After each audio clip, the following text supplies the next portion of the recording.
Shalom, bendiciones, que la paz del Rey esté con cada uno de ustedes. Estamos contentos de estar una semana más en nuestro estudio de las Escrituras. Estamos tratando de entender un poquito el contexto del primer siglo. Ya vimos las diferentes sectas. Ahora estamos viendo lo que es la naturaleza de los escritos del primer siglo, conocidos como los Evangelios o el Nuevo Testamento. Hablamos un poquito acerca de lo que era el Nuevo Convenio o la Nueva Alianza la semana pasada y hablamos un poquito acerca de lo que era las cartas de Pablo, especialmente en los contextos y las necesidades de cada una de las comunidades.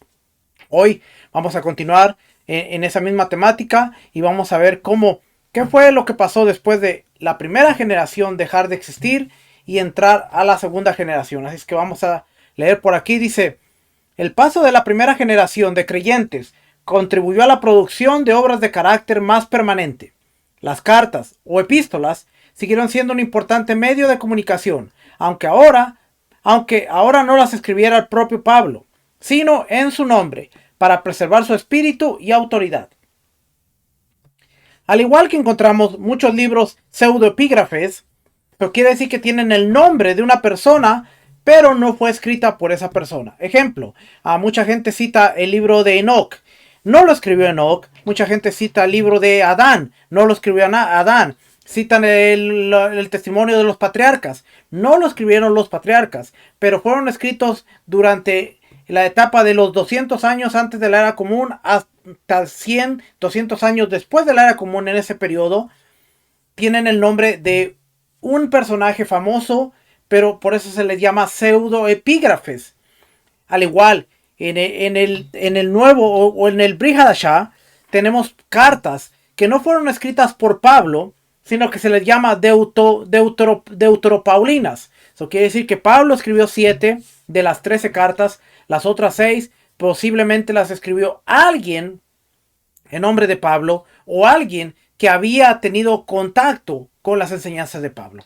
Esto es importante porque vamos a encontrar las cartas pastorales que no necesariamente vienen del puño y letra o de la intención de Pablo, y por eso muchas veces decimos: no, pero Pablo dice en Tito. ¿Lo escribió Pablo? ¿Es parte de es parte de la enseñanza de Pablo o es parte de lo que enseñaba Pablo, pero ya en la segunda generación, que le da una temática diferente? Esto es importante de pensar. Así es que dice aquí: muchos estudiosos asignan segunda de Tesalonicenses, Colosenses, Efesios y las cartas pastorales, primera, segunda de Timoteo y Tito, a esta categoría de escritos deuteropaulinos. Eso quiere decir que de las 13 tenemos que tener cuidado con segunda de Tesalonicenses, Colosenses, Efesios y primera y segunda de Timoteo y Tito, a esta categoría de escritos de deuteropaulinos, compuestos en el periodo del año 70 al 100 o incluso después, tras la muerte de Pablo. Una explicación plausible es que discípulos o admiradores de Pablo que se ocupaban de los problemas de la época posterior al 70, dando consejos que creían fieles a la mente de Pablo. Aunque siguen tratando problemas inmediatos, como los falsos maestros o las cartas falsificadas, las cartas deuteropaulinas suelen tener un tono más universal o permanente. Por ejemplo, la idea de la segunda venida de Yeshua no se había perdido, pero se había vuelto menos enfática, por lo que segunda de Tesalonicenses advierte contra quienes hacen demasiado hincapié en su inmediatez. En Colosenses y Efesios se teologiza sobre la iglesia y no sobre las iglesias locales, como los escritos paulinos anteriores. La estructura que propongan las pastorales, formada por presbíteros, obispos y diáconos, tiene por objeto ayudar a la iglesia a sobrevivir para las generaciones futuras. Por eso es que en primera, segunda de Timoteo y Tito habla de obispos, habla de diáconos, habla de presbíteros, que era más una estructura de lo que es el sistema greco-romano que lo que era un sistema en Israel, una estructura. Y ese es uno de los cambios que vemos. No quiere decir que Pablo implementó un sistema greco-romano en la Cajal, en el pueblo del Señor, sino que Y vemos como ya pasado Pablo, ahora viene otro tipo ya de integración y encontramos presbíteros, obispos y diáconos. Que ya se ha dicho de paso, esto es lo que se implementa después en la Iglesia Católica.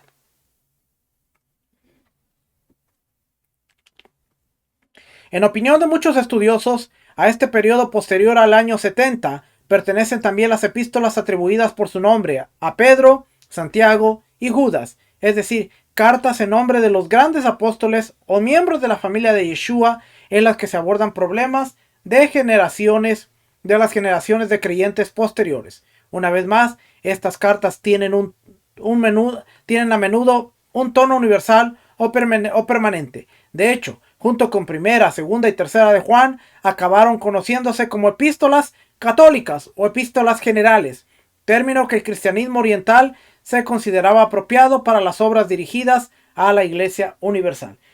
El término católico, en sus principios, no era lo que nosotros conocemos como la iglesia con las imágenes y el sacerdote católico, sino el término católico simplemente significa universal.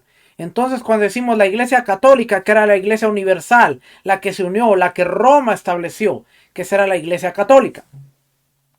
Después, a medida que fue avanzando, vemos cómo la iglesia católica formó las bases y el concepto de lo que conocemos ahora. Pero en sus inicios se le conocía como la Iglesia Católica, que eran los creyentes que se habían separado de las raíces judías y habían querido darle una explicación propia a todas las palabras de Yeshua y se establecieron como la Iglesia Católica.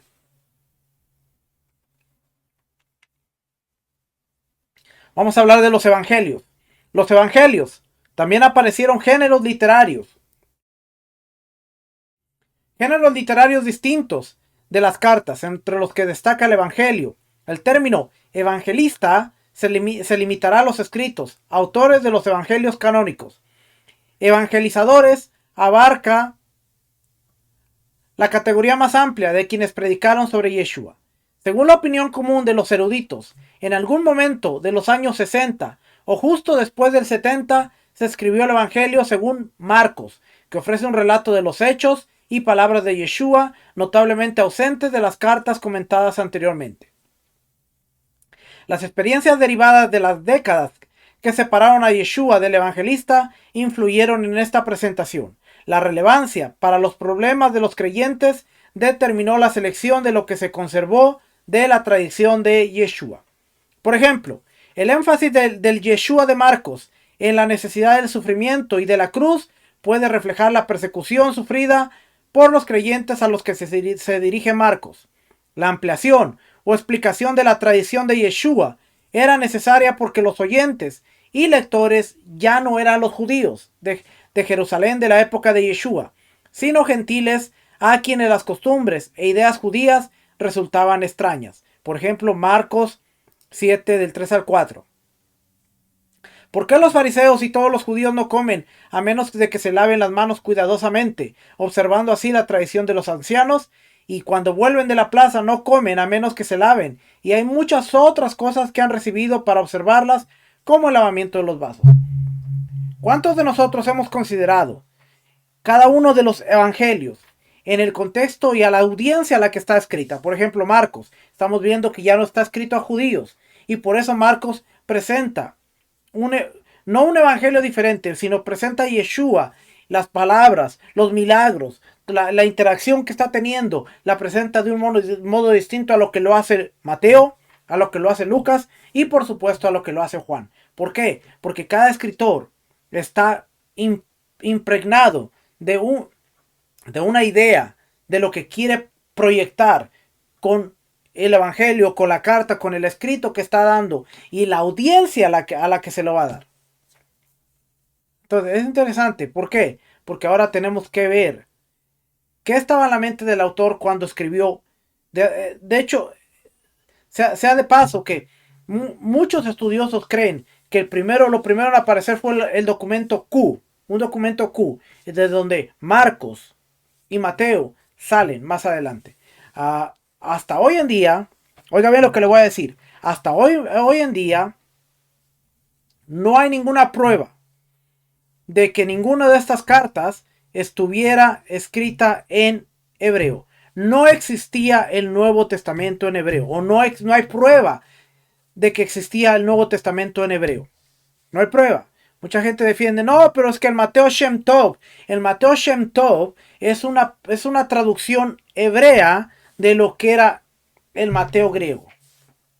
Más adelante pueden salir por ahí manuscritos que reflejen que sí había escritos, o los escritos originales eran en hebreo, pero hasta el día de hoy no hay ninguna prueba. Y académicamente se ha comprobado que los únicos documentos que se tienen son de origen griego.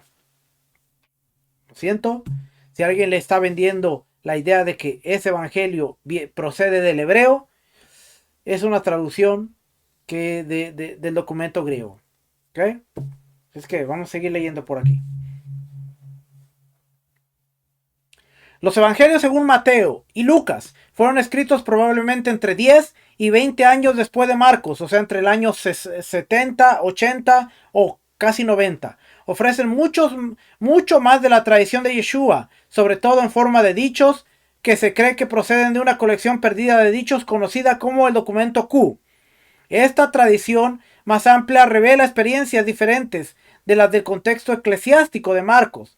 Otra forma de la tradición de Yeshua encontró su expresión en el cuarto evangelio, el evangelio de Juan, escrito en torno a los años 90 o 100, una forma tan diferente que los eruditos se han esforzado mucho por reconstruir la peculiar historia comunitaria que subyace a esta composición. Mire, vamos a dejar las teorías de conspiración a un lado, ¿ok? ¿Por qué le estoy diciendo esto? Porque hay mucha gente que dice, no, todo el Nuevo Testamento es mentira, porque fue manipulado por Roma después de los años 300, cuando entró Constantino y el cristianismo. No vamos a ser tan extremistas, ¿ok? Hay documentos que hablaban de los años 60, 70, 80, 90 y 100, que no necesariamente están manipulados. Ahora, hay muchos textos interpolados, las interpolaciones, que vinieron después, pero no quiere decir que todo el evangelio, todo el documento está manipulado. Hay que decir las cosas como son. Yo no estoy diciendo que es fidedigno, porque sí hubo interpolaciones, porque sí hubo muchas cosas que le fueron añadidas al documento después, pero no todo el documento es así. Así es que vamos a estudiar seriamente y vamos a decir lo que es y lo que no es, y no entrar a una teoría de conspiración de no, ese documento no sirve porque fue manipulado por Roma.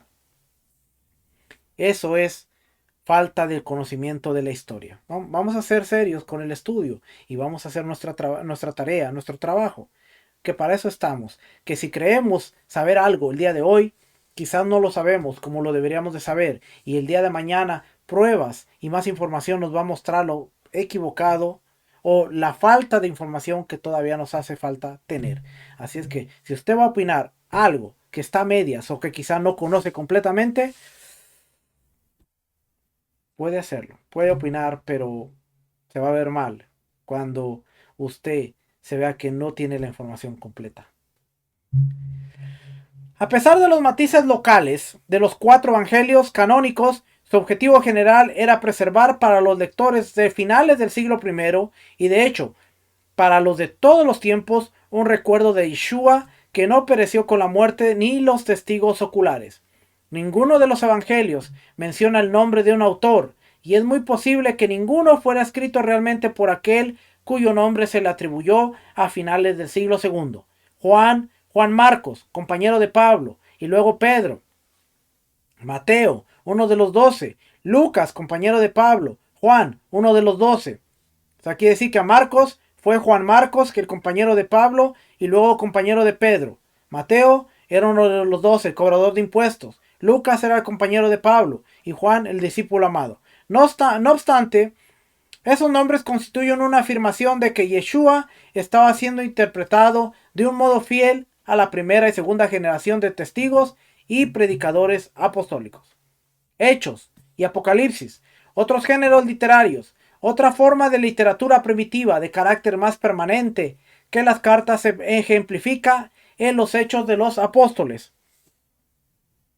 Destinados por el autor a constituir la segunda parte de una obra que comenzaba con el Evangelio según Lucas, que empieza y terminaba en Jerusalén, este libro trasladó la historia más allá de Jerusalén y Judea, hasta Samaria e incluso hasta los confines de la tierra. El ambiente en el que se escribió la obra queda sugerido en Hechos 1, versículos 6 al 11, que dice: entonces los que estaban reunidos le preguntaban diciendo: Señor, ¿restaurarás en este tiempo el reino de Israel? Y él les dijo: no os corresponde a vosotros saber los tiempos ni las épocas que el Padre ha fijado con su propia autoridad, pero recibiréis poder cuando el Espíritu Santo, cuando el Ruach HaKodesh venga sobre vosotros, y me seréis testigos en Jerusalén, en toda Judea y Samaria, y hasta los confines de la tierra.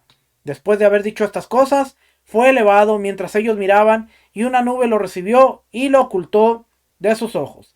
Y estando mirando fijamente al cielo, mientras él ascendía, aconteció que se presentaron junto a ellos dos varones en vestiduras blancas, y les dijeron: varones Galileos, ¿por qué estás mirando al cielo? Este mismo Yeshua, que ha sido tomado de vosotros al cielo, vendrá de la misma manera, tal como le habéis visto ir al cielo. Los discípulos de Yeshua no conocían el momento de la segunda venida, y la difusión del mensaje es más importante que mirar al cielo en espera de esa venida. Los hechos señalan esta propagación comenzando en Jerusalén con los 12 y terminando en Roma con Pablo, cuyas últimas palabras proclaman que el futuro del mensaje está en el mundo gentil. Hechos 25 al 28. Ya vimos que empieza en Jerusalén, Hechos 1:6, y termina en Hechos 28, del 25 al 28, que dice: y al no estar de acuerdo entre sí, comenzaron a marcharse después de que Pablo dijo la última palabra. Bien, habló el Espíritu Santo a vuestros padres por medio de Isaías, el profeta, diciendo: Ve a este pueblo y di: al oír oiréis y no entenderéis, y viendo veréis y no percibiréis, porque el corazón de este pueblo se ha vuelto insensible, y con dificultad oyen con sus oídos, y sus ojos han cerrado, no sea que vean con los ojos y oigan con los oídos, y entiendan con el corazón y se conviertan, y yo los sane. Sabed, por tanto, que esta salvación de Dios ha sido enviada a los gentiles. Ellos sí oirán. Y cuando hubo dicho esto, los judíos se fueron, teniendo gran discusión entre sí. Lo ideal es imaginar un mensaje perdurable, que necesita saber de su continuidad con Yeshua, Pedro y Pablo, y tener la certeza de que su desarrollo no ha sido azaroso, sino guiado por el Espíritu recibido de Yeshua.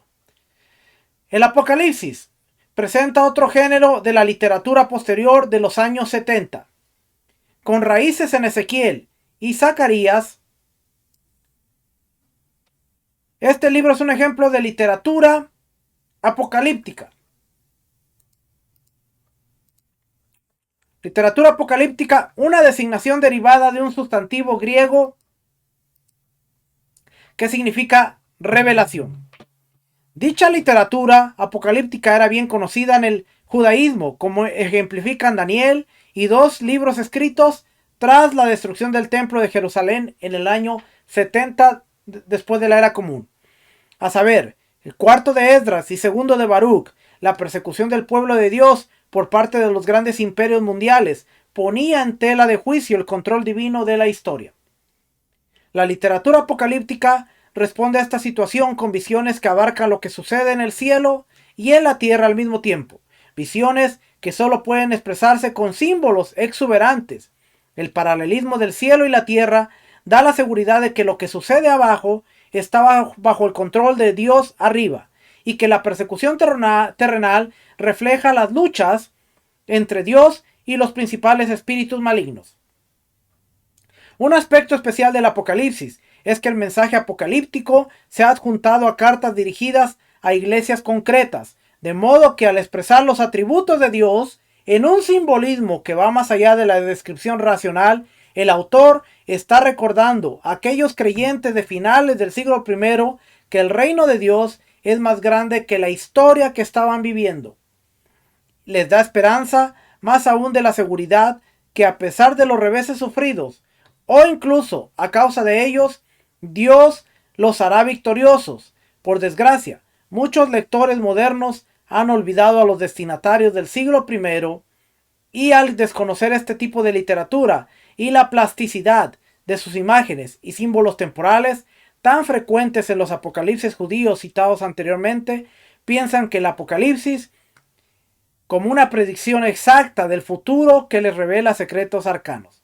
Más bien, la grandeza del alfa y la omega, el primero y el último,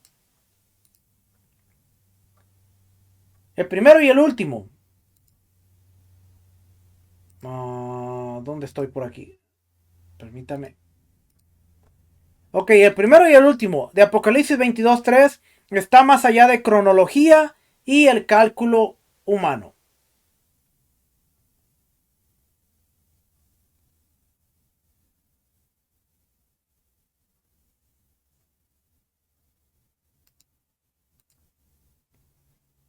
¿Dónde estamos? Ok, aquí ya se movió aquí. También existieron otras formas de literatura primitiva, ocultas bajo la denominación de carta o epístola, precisamente porque las cartas eran la producción literaria dominante de los primeros creyentes. Las obras posteriores, que no eran cartas en el sentido ordinario, se clasificaron tales como Primera de Pedro y Santiago, son casos límite, tienen elementos del formato de una carta, pero su contenido se asemeja más a una homilia, Primera de Pedro, o a un tipo de debate oratorio conocido como la diatriba en Santiago. La epístola a los hebreos tiene la conclusión de una carta, pero carece de dirección epistolar, de modo que el destino a los hebreos, prefijado a la obra por un erudito primitivo, deriva de un análisis de su contenido. El pulido estilo es el de la oratoria helenística o alejandrina. Aquí le estoy dando datos. Por ejemplo, Primera de Pedro es una homilia. Santiago es una diatriba. Hebreos es un estilo de oratoria helenística o alejandrina. Aunque la obra contempla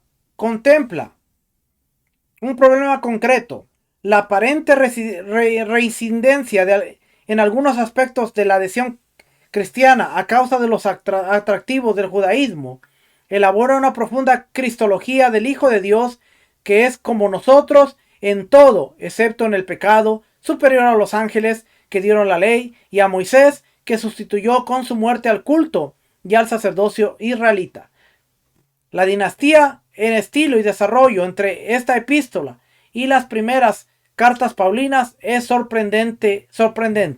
Primera de Juan, que no tiene formato de carta y nunca menciona a Juan, es extremadamente difícil de clasificar. Puede verse con la aplicación de temas del cuarto evangelio a una situación en la que la comunidad juanina, es una comunidad que existía en el primer siglo, ya no está atormentada por la expulsión de la sinagoga, sino por el desacuerdo interno y el cisma. Así pues, en diversos géneros literarios, los creyentes después del año 70 siguieron luchando contra problemas y amenazas, pero la formulación de sus respuestas creó obras que podían referirse fácilmente a situaciones de otros tiempos y lugares. Hasta el punto que a menudo ya no es posible analizar el problema o la situación concreta que el autor tenía en mente. En consecuencia, mientras que la literatura anterior, las cartas protopaulinas escritas en la vida de Pablo, pueden fecharse con razonable exactitud, permitiendo una variación de solo unos pocos años o incluso unos pocos meses, casi siempre hay que dejar un margen de varias décadas para la datación sugerida de las obras post-paulinas. De hecho, en el caso de unos pocos escritos del Nuevo Testamento como Marcos, Hechos, Segunda de Pedro, las diferentes fechas sugeridas por eruditos bien informados varían entre 50 y 100 años. Se da cuenta cómo las protopaulinas que fueron escritas en la vida de Pablo solo tienen unos cuantos años de variación. Pueden fecharse con exactitud, solo unos pocos años o incluso pocos meses. Las post-paulinas, deuteropaulinas, tiene que haber que dejar un margen de varias décadas. Y los escritos de Marcos, Hechos y Segunda de Pedro varían entre 50 y 100 años. ¿Cuál es la conservación y aceptación de los libros escritos que fue por los cristianos? Las composiciones cristianas de las que hemos hablado, o de los primeros discípulos, escritas probablemente entre los años 50 y 150, no solo se conservaron, sino que se consideraron sagradas y autorizadas. Se colocaron al mismo nivel que las escrituras judías, como la ley, los profetas y otros escritos, el Tanaj, y se evaluaron como un Nuevo Testamento junto a ellas, de modo que las escrituras judías se convirtieron en el Antiguo Testamento. ¿Cómo se produjo esta evolución? De hecho, no conocemos del todo el proceso de la conservación, pero varios factores desempeñaron un papel. En primer lugar, el origen apostólico, real o putativo, anteriormente se mencionó como las cartas no escritas físicamente por Pablo, Pedro y Santiago podían llegar a ser muy importantes porque estaban escritas en el nombre, el espíritu y la autoridad de los apóstoles.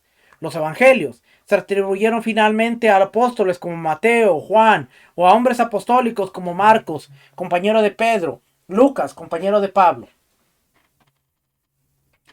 El Apocalipsis, que contiene las visiones de un profeta llamado Juan, fue aceptado en Occidente en parte porque se le consideraba el apóstol Juan.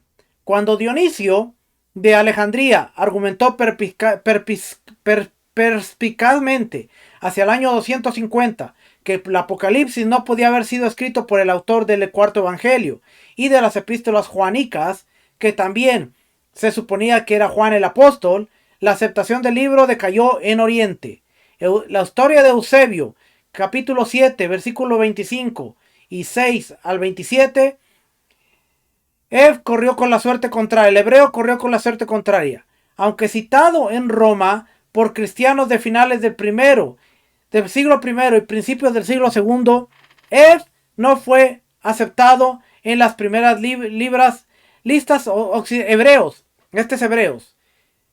Hebreos no fue aceptado en las primeras listas occidentales de escritos sagrados. Los cristianos de Oriente, sin embargo, desde finales del siglo II, pensaban que había sido escrito por Pablo. La historia de Eusebio 6, 14 al 4. Una atribución que las iglesias occidentales negaron durante mucho tiempo, pero que desempeñó un papel en la inclusión de hebreos en el canon. Por último, los siglos IV y V, la iglesia latina también llegó a considerarse que Hebreos era paulino y que era canónico. Por eso hoy en día mucha gente piensa que la carta a los hebreos fue escrita por Pablo. Que mucha gente dice, bueno, la carta a los hebreos fue escrita por Pablo. Realmente no se tiene razón, no se tiene idea de quién fue el que la escribió. Hasta el día de hoy no se sabe. Se puede hacer alusión de que fue Lucas, que fue Pablo, pero no sabemos quién la escribió. Sin embargo, el origen apostólico no era criterio absoluto ni para la conservación ni para la aceptación. Las cartas escritas por Pablo o en su nombre a los Corintios, 2 de Corintios 2:4, pues por la mucha aflicción y angustia de corazón os escribí con muchas lágrimas, no para entristeceros, sino para que conozcáis el amor que tengo especialmente por vosotros. Y la carta a la Odisea, Colosenses 4:16. Cuando esta carta se haya leído entre vosotros, hacedla leer también en la iglesia de los laodicenses. Y vosotros, por vuestra parte, leed la carta que viene de la Odisea.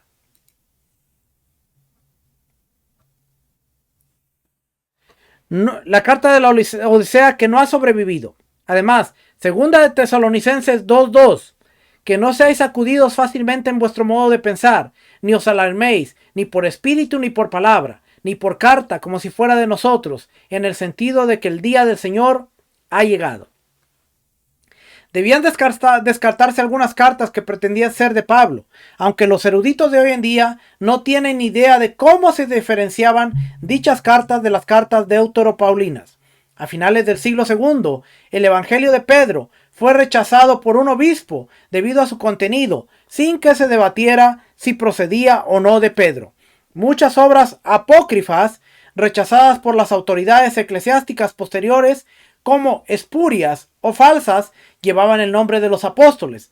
Hay que buscar, pues, otros criterios de conservación y aceptación. En segundo lugar, la importancia de las comunidades de creyentes destinatarias. Los destinatarios de los escritos desempeñaron un papel en su conservación y aceptación. Aparentemente, no ha sobrevivido ninguna obra dirigida a las comunidades de Jerusalén o Palestina, aunque algunas de las fuentes de los evangelios y los hechos pueden haber sido de Judea.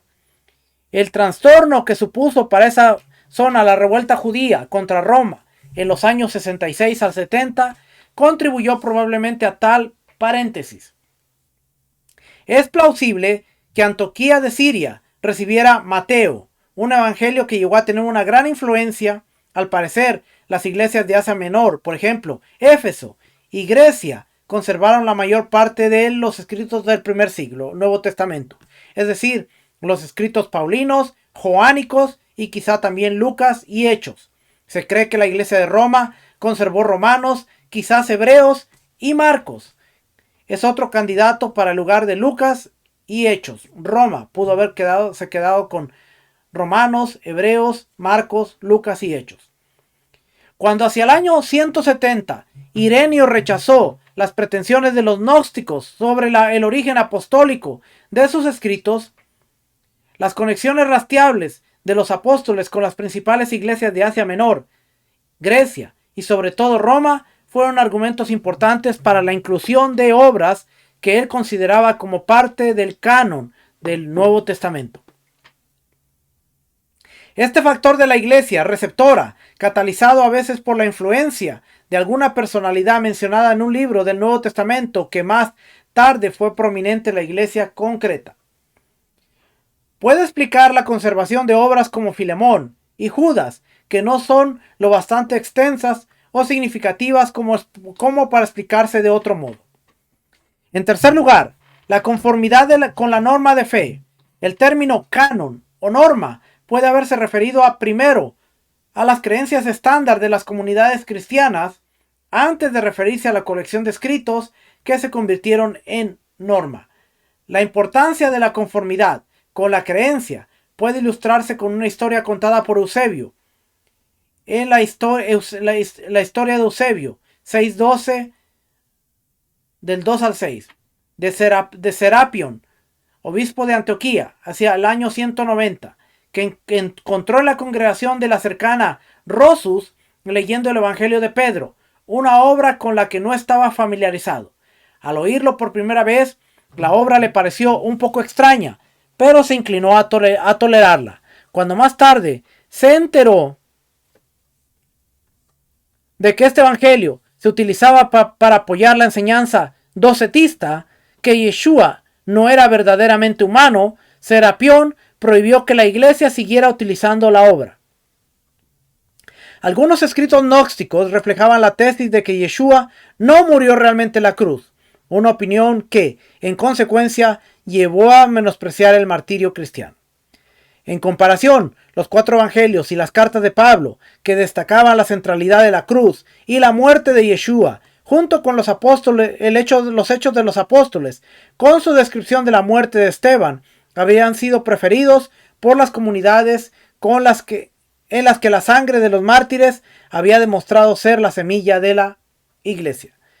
La razón del malestar de Dionisio de Alejandría acerca del Apocalipsis y lo que le hizo examinar cuidadosamente la autoría del libro fue que describiera al Mesías reinando en la tierra durante 1000 años, una doctrina milenarista o chilástica que él negaba. Aunque contribuyeron a la conservación e importancia de ciertos escritos, estos 3 factores apenas hacen plena justicia a lo que también parece haber implicado una institución eclesiástica en cuanto a lo que era guiado por el Espíritu. La recopilación de los primeros escritos. Los diferentes géneros literarios que acabamos de analizar tuvieron diferentes historias de recopilación preliminar, y estas historias arrojan luz sobre las actitudes que dieron forma a la compilación final del Nuevo Testamento. Cartas de Pablo. El nombre de Pablo aparece en 13 cartas del Nuevo Testamento dirigidas a distintas comunidades o individuos y escritas a lo largo de un periodo de unos 50 años o incluso más si las pastorales se escribieron después del año 100. Si se supone que el propio Pablo y los 4 o 5 redactores de las cartas deuteropaulinas conservaron copias, seguimos sin saber cómo se reunieron esas copias. Si los remitentes no conservaron copias, es posible que las comunidades receptoras, no demasiado distantes entre sí, intercambiaran las cartas, como por ejemplo Colosenses 4:16 entre los colosenses y los de la Odisea, acumulando así colecciones de forma gradual. Algunas cartas, sin embargo, parecen haber sido editadas después de ser enviadas, y tal proceso literario requería algo más que un intercambio comunitario. Una sugerencia plausible es que después de que se escribieran los hechos y se conociera mejor la carrera de Pablo, se recompilaran sistemáticamente sus cartas. Los eruditos han atribuido tal recopilación a Onésimo en Filemón 1:10, que será el esclavo de Filemón, o a Timoteo, o a una escuela paulina de escritores, tal vez alguno de los autores de las cartas deuteropaulinas. Pero el intento había tenido que continuar después de la primera generación post-paulina. Mientras que escritos de Asia 120 años, como Ignacio de Antioquía y los autores del Primera de Clemente y Segunda de Pedro, traicionan el conocimiento de varias cartas paulinas. La primera prueba clara de una gran colección llega varias décadas más tarde, con Policarpo y Marción. Este Marción del Ponto es el que más adelante va a decir: hay una división entre lo que es el Antiguo Testamento y el Nuevo Testamento, y va a formar lo que se conoce como el Dios de la Biblia. Es un Dios malo, es un demigurgo, todas esas cosas que de repente usted escucha dentro del movimiento de raíces hebreas vienen de parte de Marción también. ¿Okay?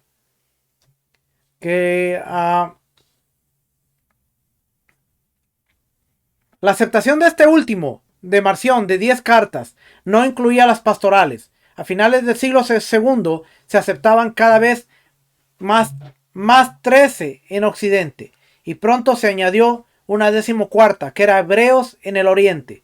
Solo en el siglo IV se reconoció generalmente este último libro en Occidente, Hebreos. Los Evangelios.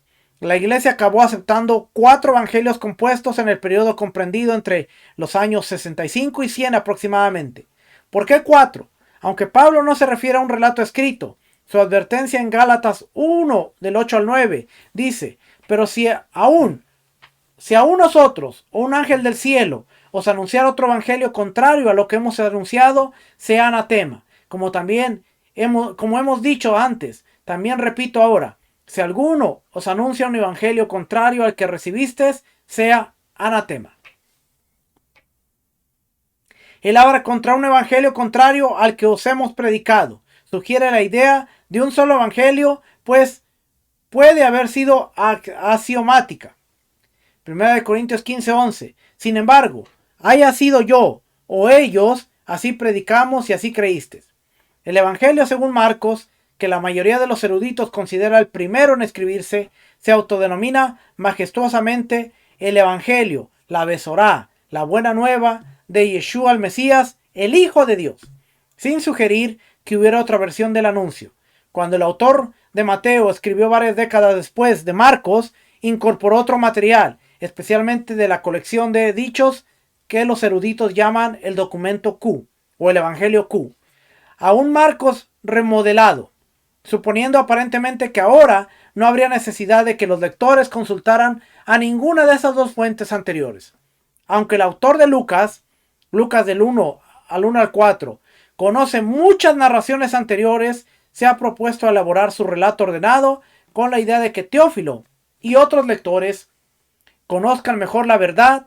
El hecho de que nunca haya una cita de Marcos, Mateo o Lucas en las epístolas joánicas, incluso cuando los temas sinópticos podrían haber servido bien al autor, sugiere que para la comunidad joánica, el mensaje que hemos oído, 1 de Juan 1:5, Juan 3:11, era únicamente el cuarto evangelio.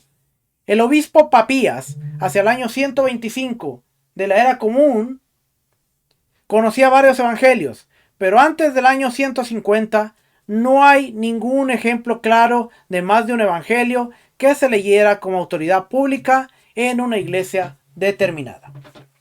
De hecho, la práctica de utilizar un solo evangelio a veces tenía exclusivismo inquietante. Algunos creyentes judíos usaban un evangelio de su propia composición, pero muchos preferían el de Mateo debido a la judeidad de ese evangelio y a su insistencia en que cada jota y cada tilde de la ley tenía que cumplirse.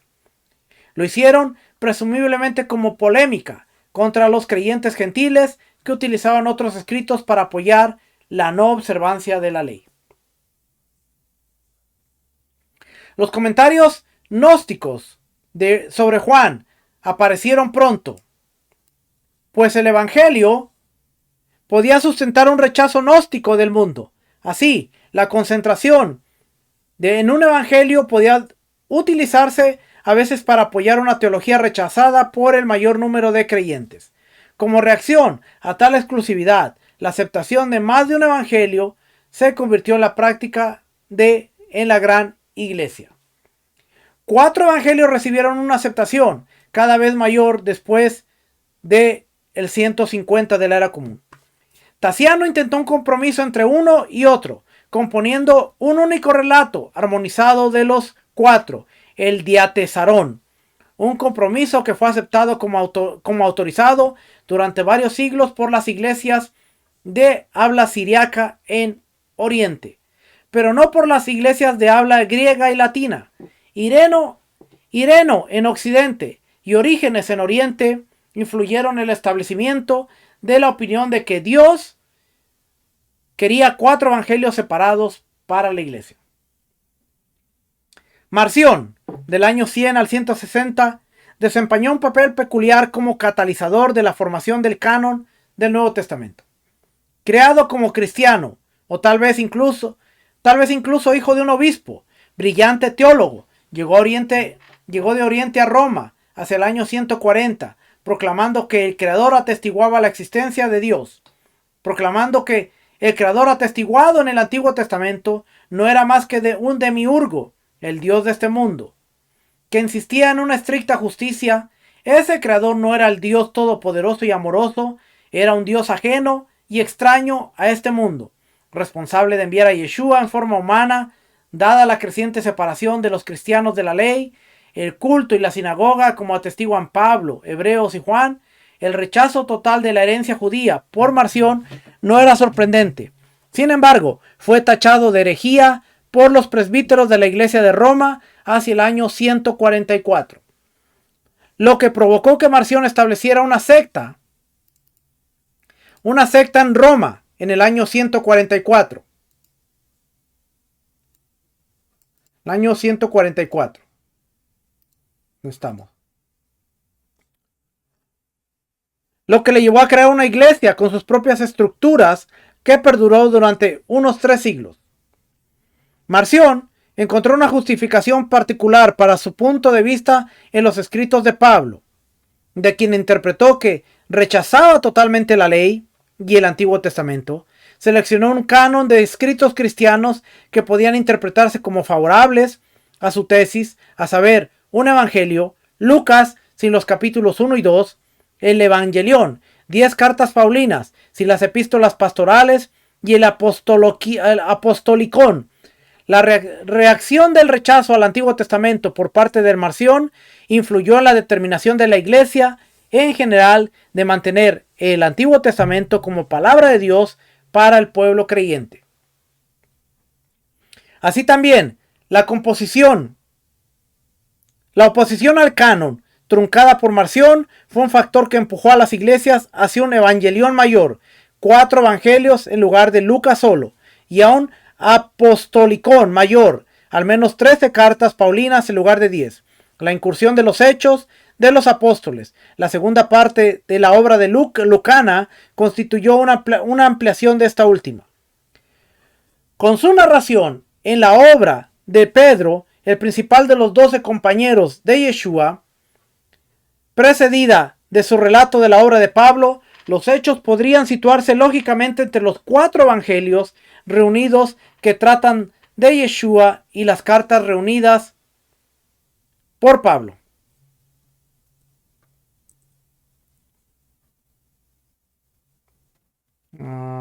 El mismo instinto de favorecer a los 12. Fíjense bien lo que dice aquí. El mismo instinto de favorecer a los 12 explica probablemente la inclusión de Primera de Pedro y Primera de Juan. Sea como fuere, en las décadas anteriores y posteriores al año 200 antes de la era común, los escritores eclesiásticos en griego y en latín aceptaron ampliamente una colección de 20 obras como su Nuevo Testamento junto con el Antiguo Testamento judío.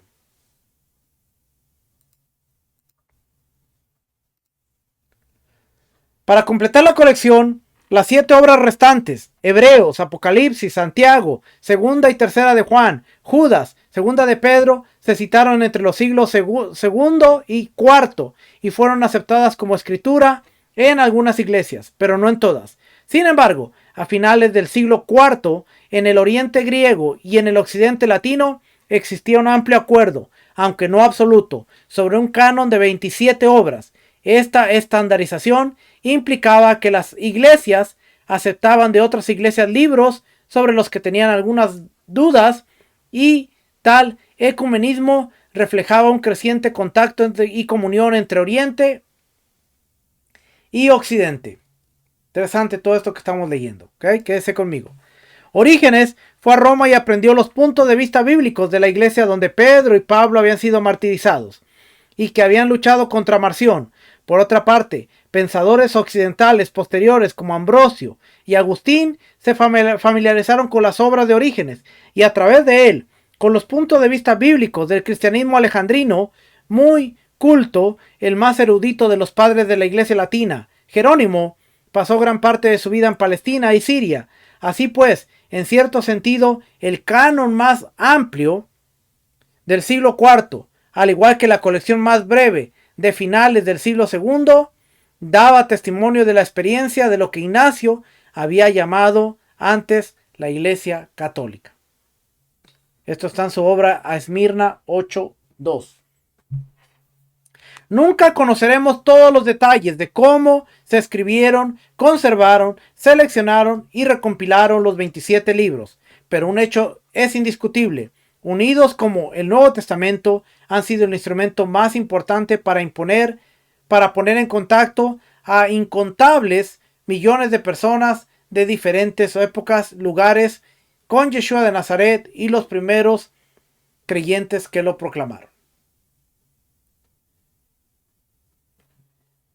En cuanto a los temas y libros del Nuevo Testamento, se puede comenzar con los artículos pertinentes de las 6 obras siguientes. Entendiendo esto, los artículos de esta obra se citarán solo por excepción en las bibliografías individuales que concluyen los capítulos de este libro. Aquí está toda la bibliografía de Anchor Bible Dictionary, Anchor Bible Dictionary, son 6 volúmenes. The Books of the Bible por Wes W. Anderson, 2 volúmenes. Comentario bíblico de Harper. The Interpreter Dictionary of the Bible, 4 volúmenes. Nuevo comentario bíblico de Jerónimo. El Nuevo Testamento y sus intérpretes modernos, E.J. Epp y G.W. McRae. Bibliografías generales sobre el Nuevo Testamento. El NTA, una publicación periódica iniciada en 1956 que ofrece breves resúmenes en inglés de todos los artículos y de la mayoría de los libros sobre el Nuevo Testamento, es el recurso más útil. El Encus Bibliographicus Biblicus. Está también Fitzmyer, una introducción bibliográfica para el estudio de las escrituras. Está una guía bibliográfica del Nuevo Testamento de Sheffield. El Nuevo Testamento, una bibliografía de Harrington. El libro de la Biblia, recursos para leer el Nuevo Testamento, de Crossroads.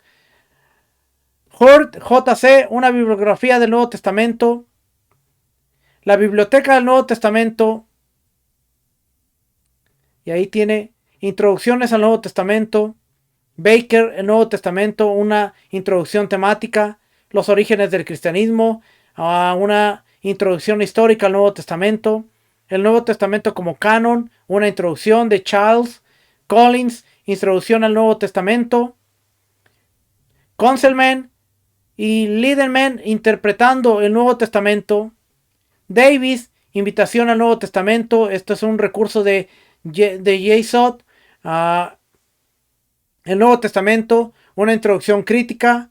Una introducción crítica al Nuevo Testamento de Fuller. Una introducción al Nuevo Testamento, cuarta edición. Los escritos del Nuevo Testamento. Entendiendo el Nuevo Testamento. Introducción al Nuevo Testamento. Okay, ahí tiene todos los recursos. Y hay más. Si usted quiere el PDF, déjeme saber. Yo se lo doy con todo gusto.